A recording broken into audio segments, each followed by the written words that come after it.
So for a really long time, I've tried to make some posts on YouTube about the way I think we should deal with these mass shooters, and the comments always get taken down, no matter how vague I am about it. So I thought I would try and go into full detail here and see if the video will actually stay up.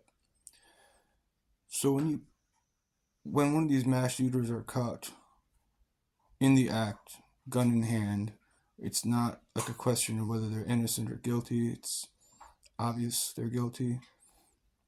Rather than leaving them in prison for their whole life and costing taxpayers a fortune from Social Security, why don't we make an example of these people and do something to them that would get a message across why you don't do things like this? Seems to me that just locking them away um,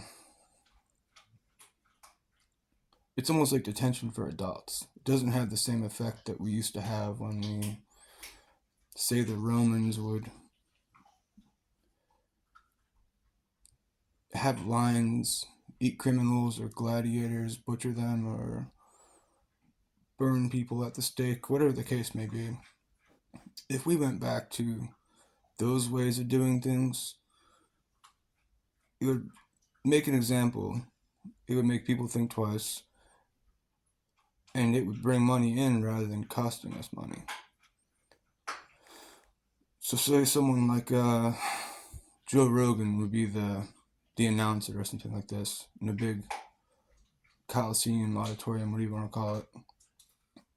Take some retired MMA fighters or boxers, give them some medieval type weapons or brass knuckles or what have you, and just tell them go to town on this person. Meanwhile, Joe Rogan's going into detail about the horrible crime that person committed. And then the profits could go to dealing with government debt, or I hear Social Security is going to be in big trouble in about 10 years. So rather than cutting Social Security drastically, it could help pay for something like that instead of it being used to pay for inmates in prison.